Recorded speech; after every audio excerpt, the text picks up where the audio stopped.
sommes en direct de l'Olympia. Du n'est-ce pas? vestibule de l'Olympia. Du hall de l'Olympia avec Oumou Sangaré et Guillaume Meurice, bien sûr.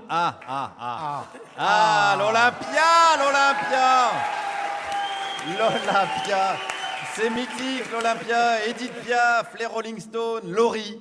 Que de talents ont foulé cette scène. Chaque personne qui est venue en ce lieu s'en souvient. Chaque spectateur, chaque artiste, chaque producteur, puisqu'il a dû vendre un rein pour payer la location de la salle. L'Olympia, ce sont aussi des loges mythiques également, où plus de coke a été sniffé que dans toute l'histoire de Canal+. Et ça tombe bien, puisqu'ils ont le même propriétaire aujourd'hui, Canal et l'Olympia, c'est Bolloré.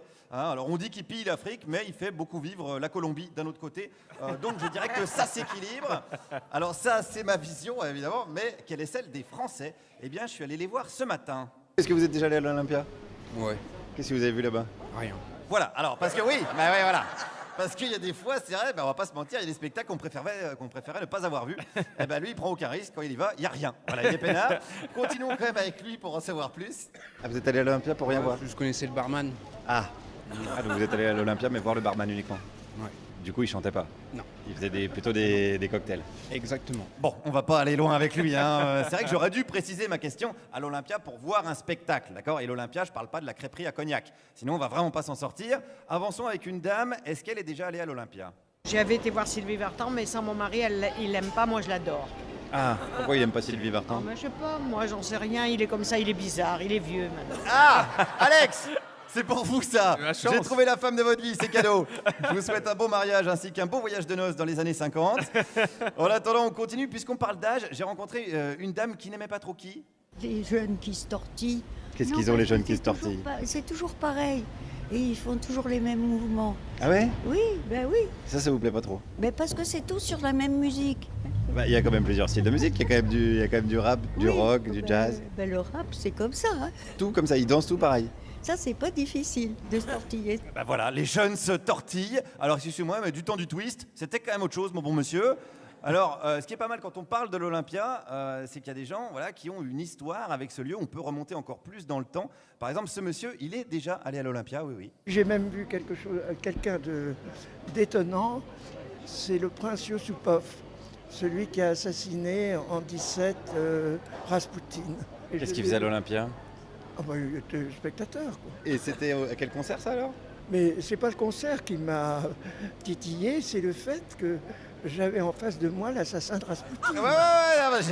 J'ai bien compris, mais c'est la fête de la musique, hein, pas la fête des assassins. Sinon, bah oui, sinon on aurait invité André Rieu directement, hein, qui arrive très bien à jouer du violon en assassinant Mozart.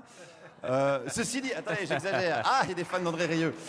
J'exagère, il y a un lien entre Raspoutine et la musique, c'est évidemment Bonnet M, hein, que Djoubaka aime beaucoup. Pas tant le groupe de musique que la taille de soutien-gorge.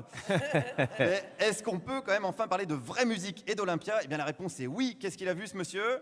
Henri Dess avec mes filles qui avaient 5-6 ans. Et Ah, il y a Henri Dess à l'Olympia. Ah oui. Henri Dess, c'était le côté gentil gauche par rapport à Chantal Goya, quoi. Voilà, c'était un autre registre. Henri Ça veut dire qu'Henri Dess est de gauche? Non, je dirais Henri Dess, c'était plutôt de Modem. Ah, alors attention, il faut qu'ils fassent gaffe en ce moment, ils ont plus trop la cote, hein, le modem. Hein, ça donne une autre lecture d'ailleurs au tube d'Henri Dess, Doudou, hein, parce que là, Édouard Doudou Philippe, il n'a pas été doux du tout. Hein, il a dit dégagez avec vos petites affaires de sous-sous. Et puisqu'on parle sous-sous, est-ce qu'il y a une place pour l'argent dans ce milieu? Est-ce qu'une place de spectacle, finalement, c'est pas trop cher? Oh, on est toujours en train de chipoter pour les prix. Hein. Ah ouais, vous pensez? Ah bah oui. Est-ce qu'un artiste peut se dire populaire s'il met par exemple une place de spectacle à 50 ou 60 euros? Bah, 50-60 euros, c'est pas... Ouais, c'est raisonnable. Mais 60 euros pour une place de spectacle, par exemple, c'est raisonnable? Moi, je trouve, au jour d'aujourd'hui, je trouve que c'est honnête. Maintenant, C'est-à-dire si on veut y aller en famille à 4, ça fait 240 euros. C'est pour ça qu'il ne faut pas faire d'enfants, en fin de compte. Ah ouais. Ou alors, bah oui, c'est une solution, c'est un homme pragmatique. Ou alors, faut les prostituer pour aller voir des artistes qui vous diront que la misère, c'est mal. Parce que même pour aller voir les frères Dardenne au Cinoche, c'est quand même 12 balles. Pourquoi un pauvre devrait payer 12 balles pour aller voir la même chose que quand il sort dans la rue? Ça reste un mystère. Mais il y a encore pire que ça, il y a des millionnaires chanteurs. Vous savez, les vieilles canailles, c'est 250 € alors. 250 euros, les vieilles canailles? Ah oui, c'est ce que des amis ont payé. 500 € pour eux deux. Ah ouais, quand même. Oui. Bah, ils portent bien leur nom, du coup, les vieilles canailles. Oui. Bah ouais, dis donc, on pourrait même les appeler les vieux filous, hein, dis donc. Johnny, Eddie Mitchell, Jacques Dutronc, hein, disque de platine, couille en or, mais hanche en plastique. C'est l'opposé de ce que... C'est l'opposé de ce qu'Antoine Vitesse appelait la culture élitiste pour tous. Alors de ce vestibule de l'Olympia, j'ai une pensée pour une salle dans laquelle j'ai débuté il y a quelques années. Ça s'appelle le Café Théâtre Populaire et c'est encore un des lieux à Paris qui est vraiment, vraiment populaire. Merci Guillaume Meurice.